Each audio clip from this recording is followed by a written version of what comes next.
Assalamualaikum warahmatullahi wabarakatuh.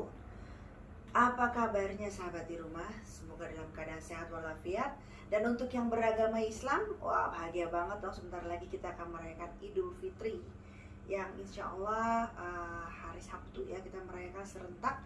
Ya memang ada beberapa wilayah-wilayah tertentu atau ada beberapa yang tertentu yang sudah merayakan. Oke, langsung aja kita tanya kabar Habib Muhammad Syamil Atas. Gimana kabarnya, Bib? Alhamdulillah baik. Selalu baik insyaallah. Amin. Mau lebaran sebentar lagi ya, Bib ya? Masya Allah. Bentar lagi hari Sabtu. Nggak terasa ya, cepet banget. Kayaknya baru puasa, kayaknya baru kemarin gitu loh, Bib. Tapi kayaknya udah mau lebaran aja. Karena waktu kan tambah cepat sekarang. Oh gitu ya. Oke. Nah teman-teman di rumah, banyak hal-hal yang bisa kita bahas, kita ungkap gitu kan. Cuman hari ini khusus kita mau bahas yang langsung aja nanti Habib jelaskan ke teman-teman di rumah. Hari ini kita mau bahas apa, Bib? Banyak sih yang mau dibahas, banyak kayak ada satu daerah di Banten kan, yang konon itu tempat Raja Siluman atau tentang fenomena makhluk halus yang bisa tertangkap sama media-media teknologi modern sekarang kayak kamera atau kayak CCTV atau apapun itu tuh kan banyak sebenarnya mau dibahas. Nah tergantung TV ini nih mau bahas yang mana gitu kan. Oke. Nah, kebetulan ada request kan seperti yang udah selalu banyak dibicarakan tentang kota-kota goib ya. Masih dengan kota goib. Nah, kota goib ini yang belum terjamah istilahnya seperti itu oleh para cerita-cerita lainnya itu di daerah Banten ya, di daerah Banten, dan konon katanya terkenalnya di situ itu wilayah tempat Raja Siluman ya, Bapak Raja Siluman. Nah, kayak apa sih kok bisa sampai timbul cerita dan kisah segitu angkernya gitu loh. Kalau di situ juga ternyata ada kota goib juga.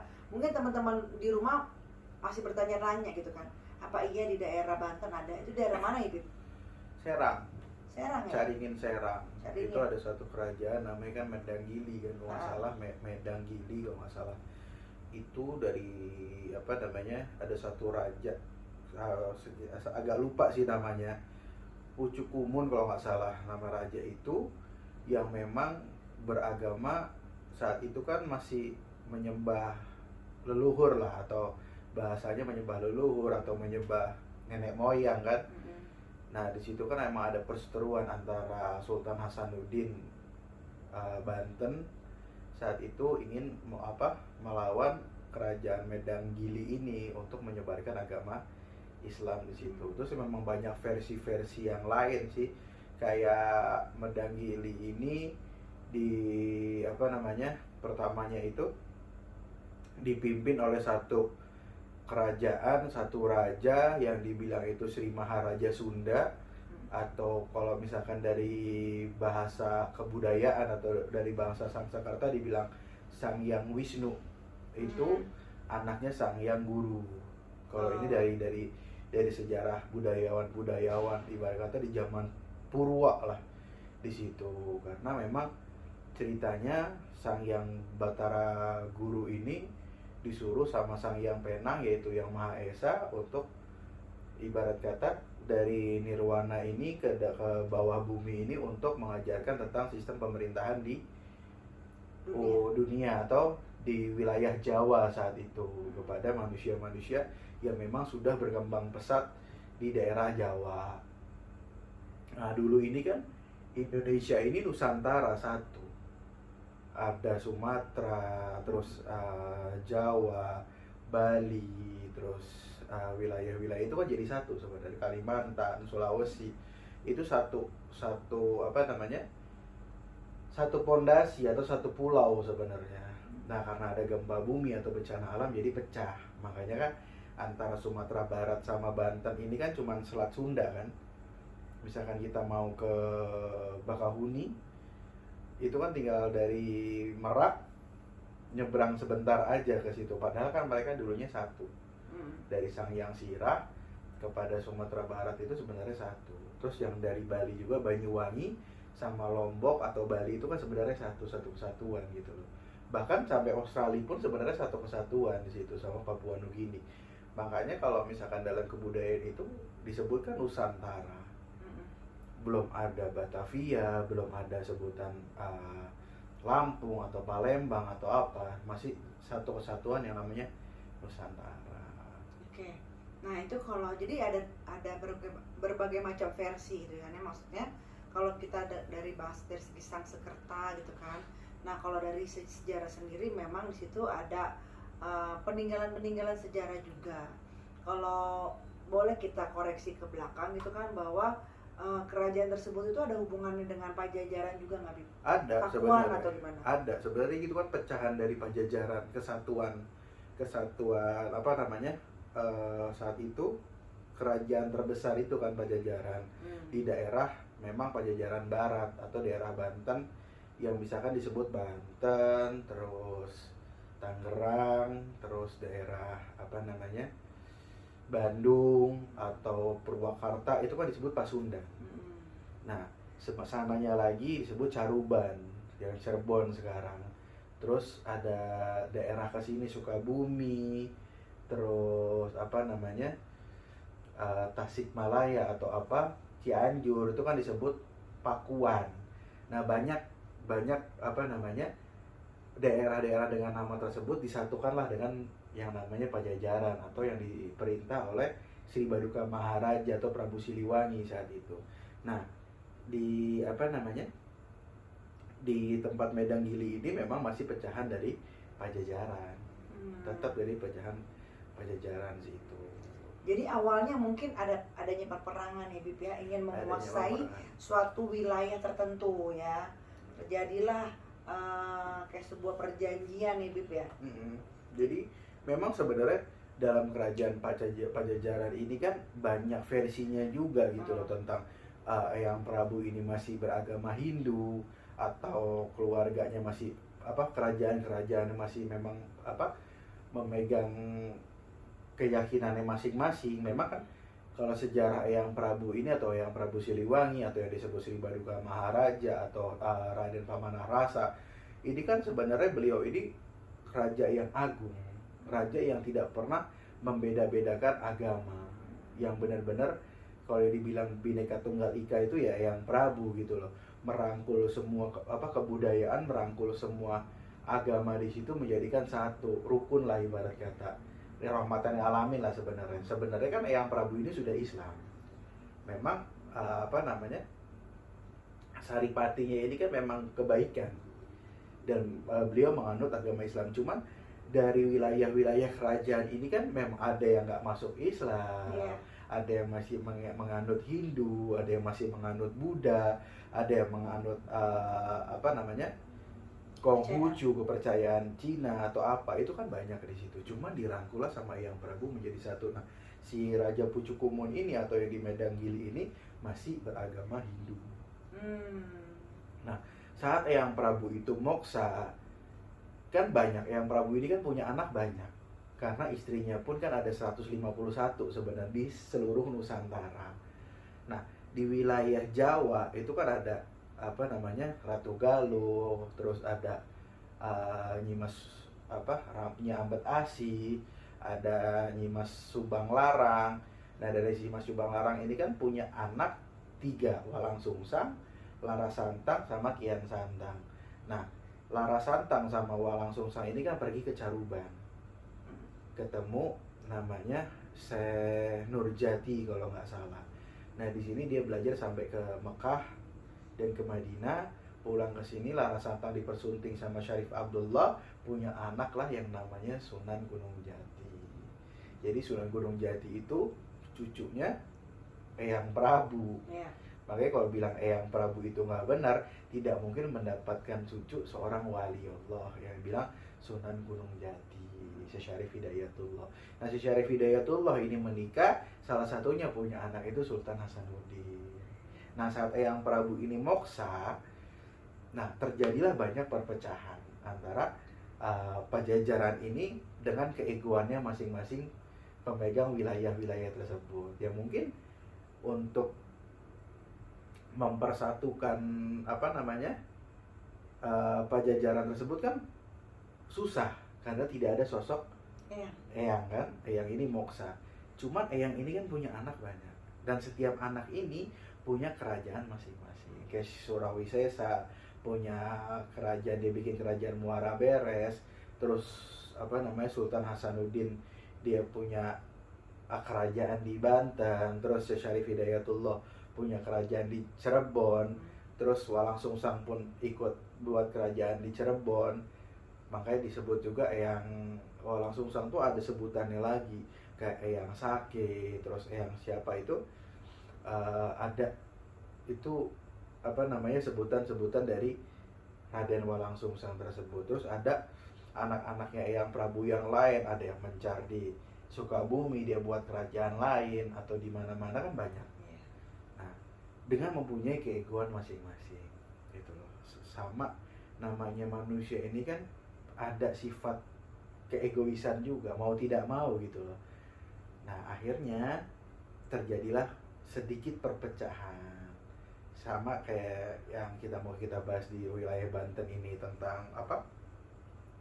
Medanggili ini kan salah satunya Sultan Hasanuddin bertarung dengan Raden Pucukumun untuk menyebarkan agama Islam. Sebenarnya itu kan bukan peperangan yang benar-benar perang, cuman mengajak. Gitu loh. Ayo ikut ke Islam. Cuman kan Pucukumun nggak mau. Akhirnya Pucukumun pun moksa. Dia hanya petilasan hanya petilasan yang ada. Beliau itu bermeditasi. Mungkin kan kalau kita bilang moksa ini kan orang yang mendapatkan kekhususan dari Tuhan Yang Maha Esa. Ya mungkin Pucukumun saat itu kita nggak tahu beliau dapat hidayah atau apa kan kita nggak tahu. Akhirnya beliau moksa.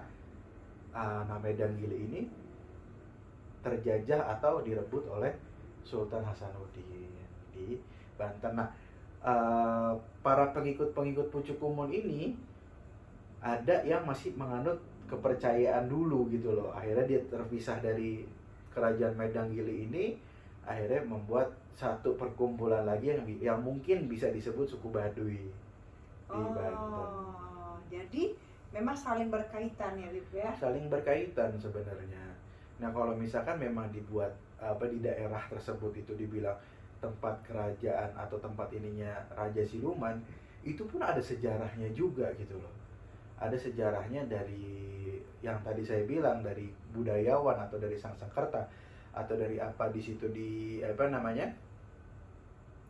dipimpin oleh Sang Hyang Wisnu yang dibilang Sri Maharaja Sunda yang menempatkan Medanggili ini. Terus diseranglah beliau sama satu raja raksasa dari Sri Lanka saat itu. Akhirnya bertarung di situ. Akhirnya minta bantuan dengan saudaranya, dikeluarkanlah satu kendaraan yang dinamakan Brahma Garuda Wisnu di situ. Nah, ini sebagai kendaraannya Sang Hyang Wisnu tersebut untuk melawan si raja raksasa dari Sri Lanka ini. Nah, ternyata raja Sri Lanka ini kalah dari Sang Hyang Wisnu ini meminta sama Sang Hyang Penang atau Tuhan Yang Maha Esa merubah dirinya menjadi suatu sosok yang benar-benar kuat, yaitu setengah hewan dan setengah manusia. Di kepalanya itu berubah menjadi kepala macan. Jadi taring-taringnya ini benar-benar jadi maung lah ibarat kata di situ. Nah, ini pun sejarah awal mulanya yang disebut Lodaya. Gitu. Jadi pecahan dari Sang Hyang Wisnu ini yang berubah menjadi manusia setengah hewan dan setengah itu menjadi macan itu asal mulanya dari Lodaya. Nah,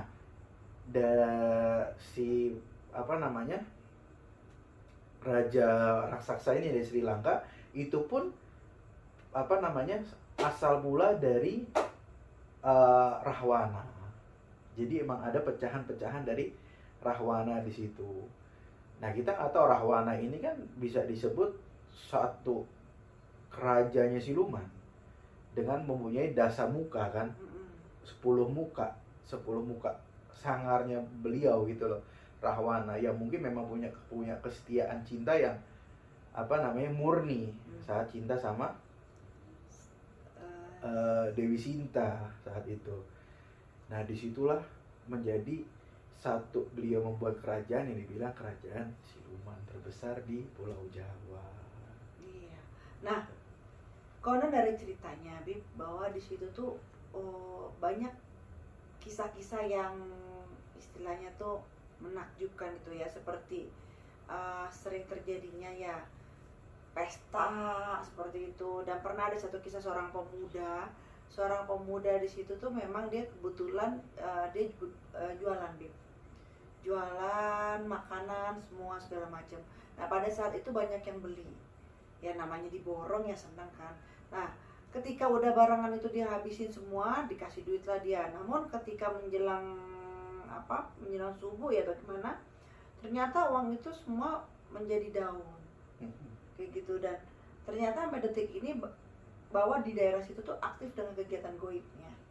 Nah makanya sekarang itu banyak orang-orang yang nggak berani di daerah situ Bib, karena kayak daerah yang kota Saranjana ya, banyak keluar masuknya goib di situ. Jadi kayak menyerupai manusia, nanti dia melakukan kegiatan seperti biasa kayak begitu Bib. Ya kan siluman itu pun kan dari bangsa jin. Jin itu bisa menyerupai apa aja gitu kan. Dan kehidupan mereka pun sama kayak kita sebagai manusia gitu loh. Mereka punya religion sendiri, mereka punya pemerintahan sendiri, mereka punya suku-sukunya masing-masing di situ. Ya nggak heran dengan ada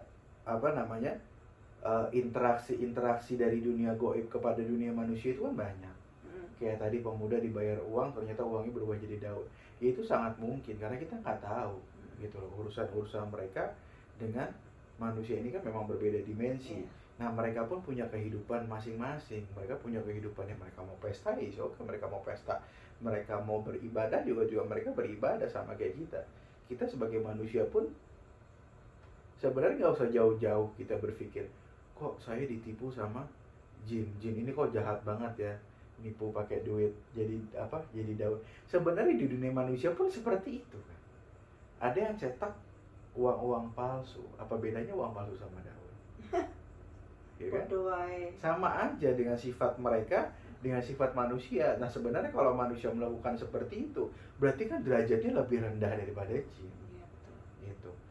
Nah inilah yang harus kita lihat gitu. Jangan harus selalu takut dari daerah misteri seperti itu. Sebenarnya kalau kita saling menghormati, fine aja, santai-santai aja. Kayak saya dakwah di daerah serem lah ibarat kata, daerah Rumpin atau daerah Liliang atau daerah Ramadan ini kan memang agak sibuk kan, banyak dakwah di mana-mana gitu, dan banyak perihal-perihal yang mau diruqyah atau apa gitu. Nah ini kan banyak perihal-perihal yang memang kita harus berinteraksi dengan dunia jin gitu kan, dunia spiritual gitu kan. Nah yang penting kita saling menghormati, is okay aja gitu. Jadi nggak ada pertikaian kayak orang ini harus begini, nanti ada yang itulah, ada yang trash drive atau gimana. Sebenarnya nggak, yang penting kita dengan santun, dengan adab, dengan akhlak yang kita diajarin sama Rasulullah SAW, itu oke insyaallah. Nah kalau yang pendapat saya nih yang saya rasa nih Bib ya, bahwa ketika raja siapa namanya Bib, Pucuk Kumul ya. Nah kalau saya rasa yang saya rasa nih ya, barusan saya ngerasain Raja Pucuk Kumul itu dia memang melakukan meditasi. Nah ketika dia meditasi itu istilahnya kalau bahasa zaman sekarang itu dia bersumpah bahwa pengikut-pengikutnya itu seperti kayak di Halimun gitu loh Bib. Sebenarnya masih ada mereka semua, tapi dia bersumpah gitu ya karena memang Pucuk Kumul itu punya penilaian yang hanya Tuhan Yang Maha Esa yang bisa menilai itu gitu ya.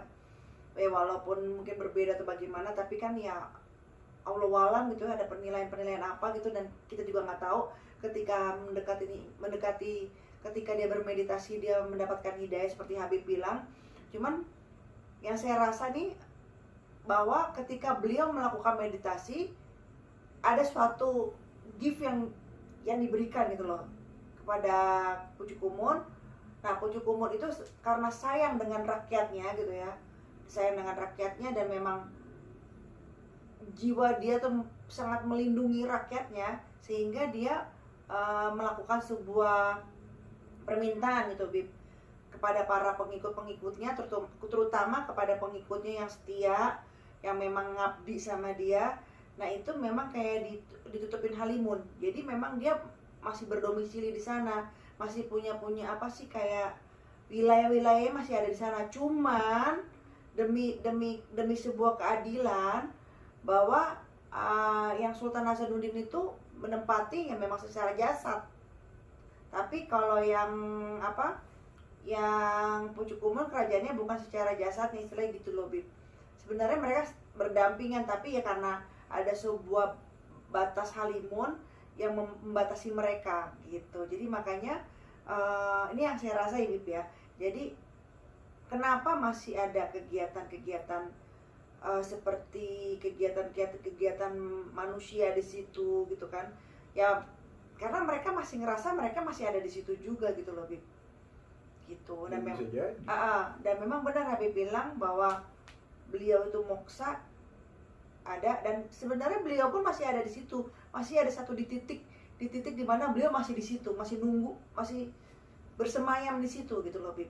Masih dengan posisi ya betapa masih ada di situ beliau. Ya mungkin itu yang dimaksud dengan petilasannya, itu masih ada beliau di situ.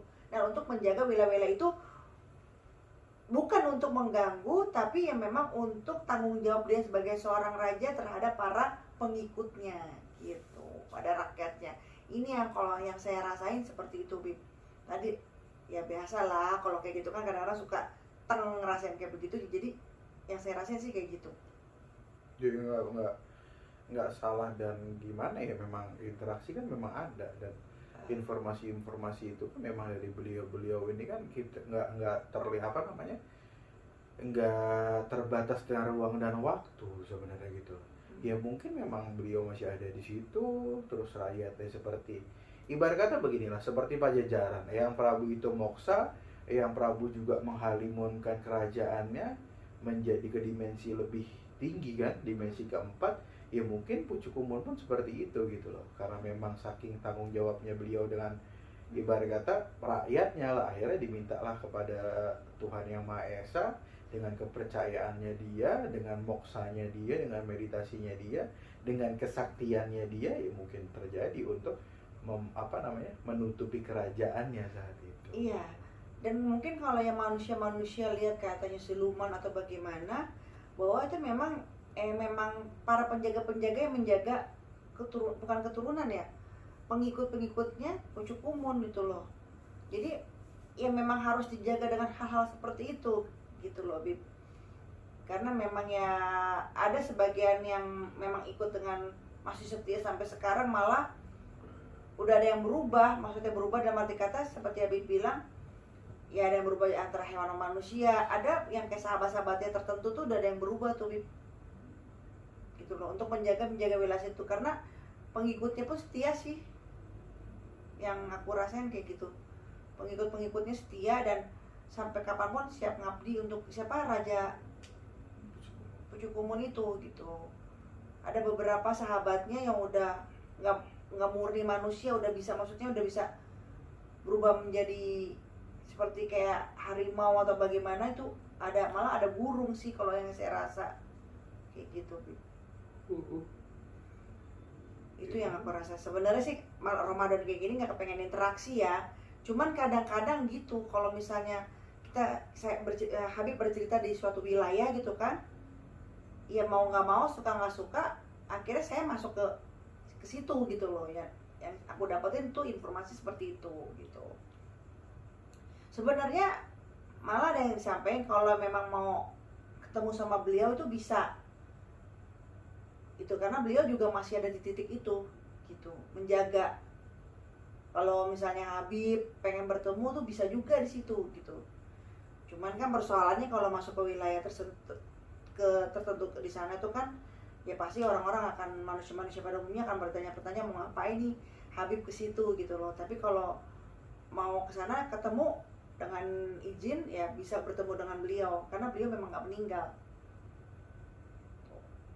Itu sih Bib yang aku rasain. Iya. Ya alhamdulillah dapat informasi ya, bisa menjelaskan ke halayak luas bahwa memang di situ benar-benar ada satu kerajaan besar gitu.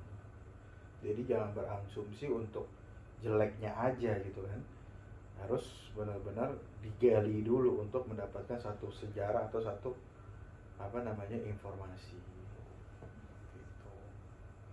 Sebenarnya wilayah tersebut tuh nggak serem-serem banget kok. Bisa timbul sesuatu kejadian dengan manusia itu ya karena manusia itu sendiri juga gitu loh Bib. Karena ada sebagian yang tahu itu banyak tempat tertentu ya akan digunakan untuk hal yang tertentu gitu. Jadi kan jangan mengambil sesuatu yang negatifnya aja gitu loh. Berarti kan memang ada sesuatu hal yang positif yang memang harus kita gali juga. Seperti itu. Kalau di dunia Sangskreta tuh Pucuk Umon tuh udah menjadi dewata gitu. Nah mungkin Habib bisa menjelaskan nanti kepada sahabat-sahabat di rumah. Jadi posisinya tuh beliau udah naik gitu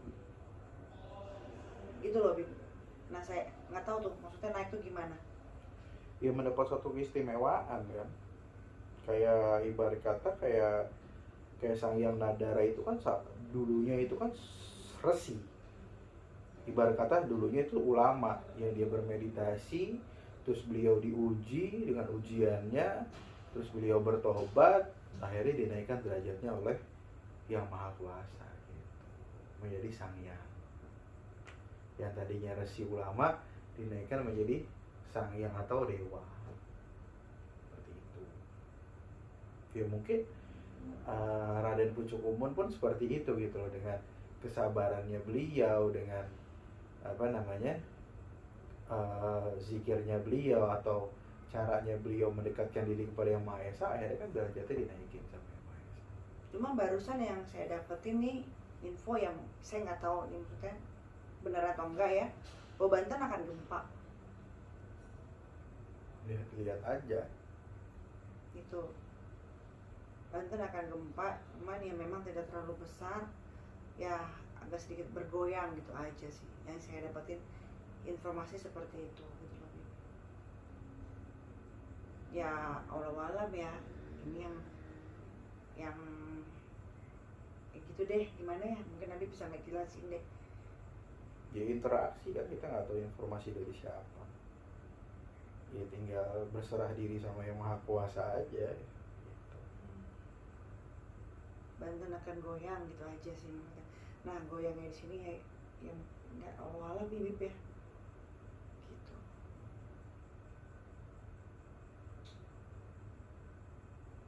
Ada wilayah bagian barat ya. Tadi yang Habib bicarakan itu bagian mana? Barat. Pajajaran bagian barat. Nah ini beliau ini barusan bilang wilayah bagian barat, wilayah mereka.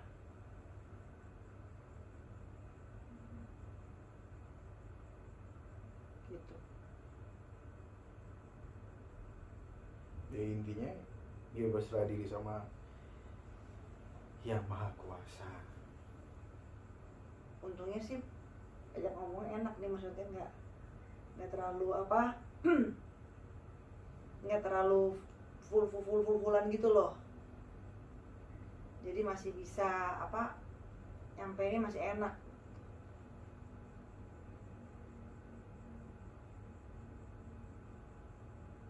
Udah sih itu aja sih Bib.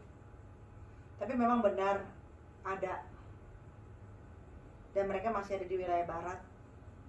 Cuman ya atas kebaikan Allah Subhanahu wa taala, Tuhan Yang Maha Esa, mereka tetap bertempat tinggal di situ walaupun secara goib. Mereka memohon keadilan kepada Allah Subhanahu wa taala gitu loh Bib. Ya memang mereka secara jasad mengalah gitu. Tapi sang raja ini memohon untuk rakyat-rakyatnya. Ya memang baik sih, Pucuk Umon baik gitu loh, maksudnya dia memohon untuk pada rakyat-rakyatnya dan para pengikutnya, sahabatnya. Ya itulah hebatnya seorang raja, dia bertanggung jawab kan dengan siapa yang sudah mengikutinya kan. Mungkin nggak kayak yang sekarang atau bagaimana pemimpin yang sekarang ya mau itunya sendiri aja gitu. Kalau raja-raja pada zaman dulu tuh nggak bisa kayak gitu, ketika dengan rakyatnya, pengikutnya atau para sahabatnya, dia akan mempertaruhkan jiwa dan raganya dia gitu. Itu adalah permohonan pucuk umum. Jadi dia tuh kayak resi ya, kayak betapa berpuluhan abad untuk mendapatkan ya ibaratnya tuh ya ridhonya Allah, ridhonya Tuhan Yang Maha Esa. Seperti itu, dan alhamdulillah dikabulin sih.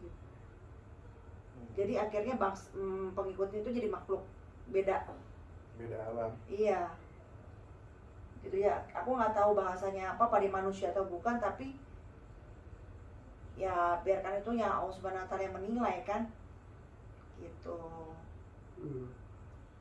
Beliau itu rambutnya segini, Bib.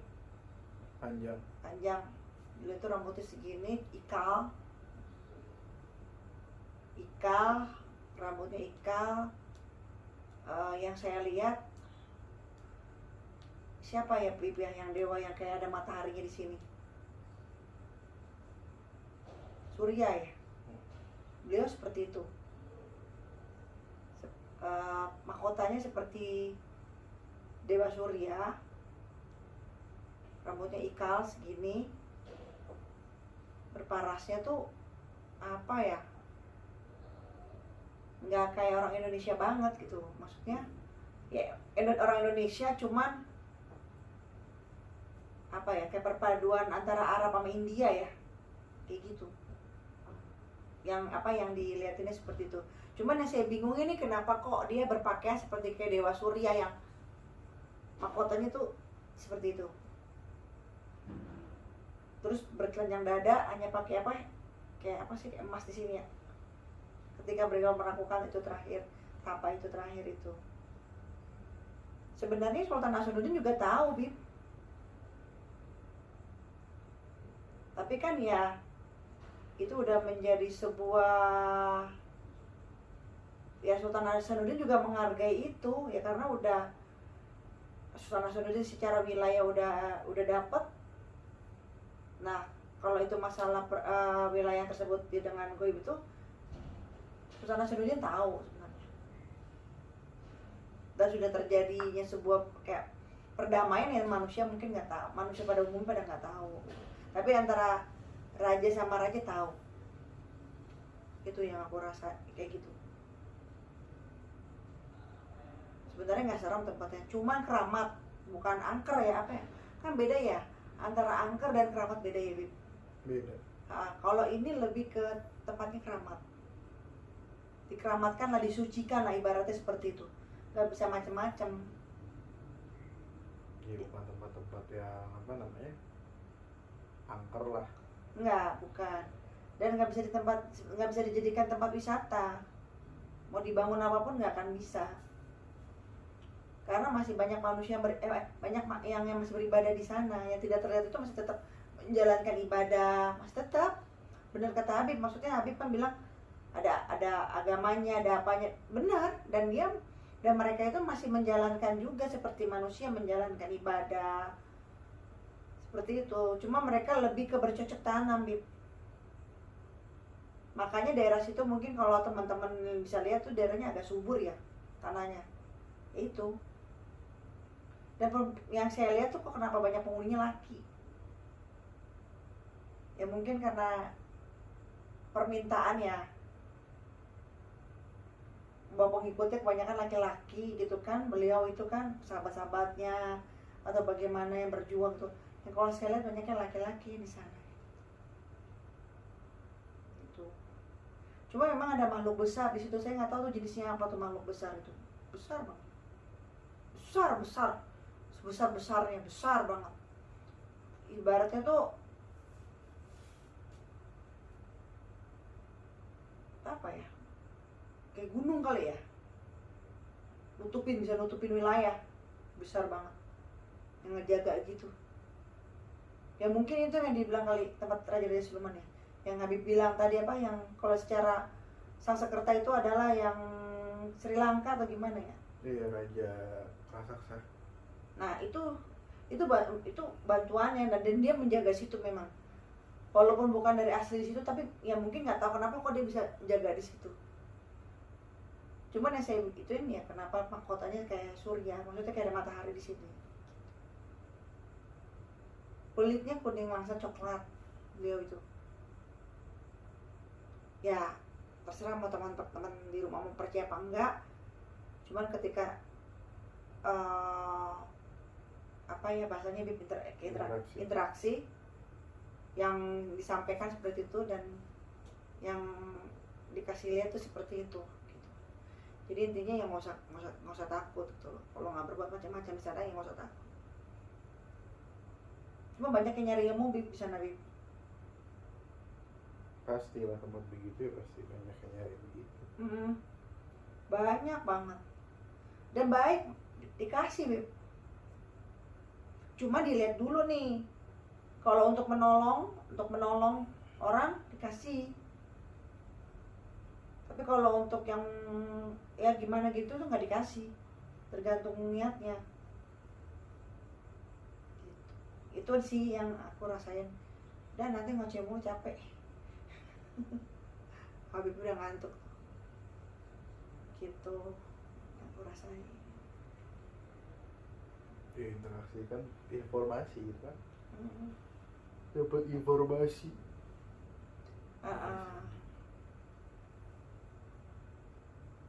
Ya kesimpulannya gimana, Bib? Ya kesimpulannya kan jangan selalu melihat sesuatu hal itu dari cerita negatifnya atau dari sesuatu hal yang seremnya atau negatif yang belum benar-benar diulas, bahwa daerah tersebut kan ada sisi positifnya juga gitu loh.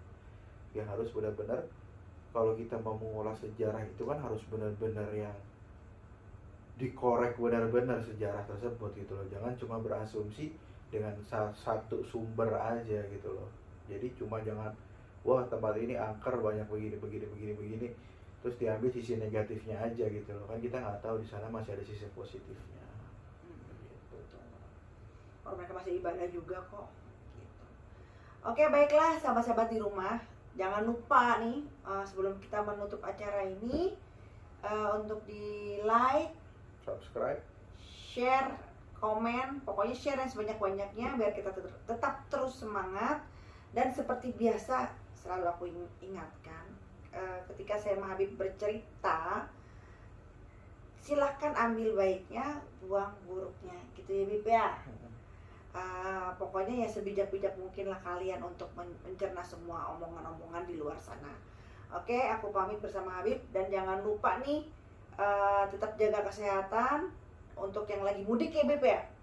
Semoga sampai selamat ke tempat tujuan, bertemu keluarga yang diinginkan dan dirindukan gitu.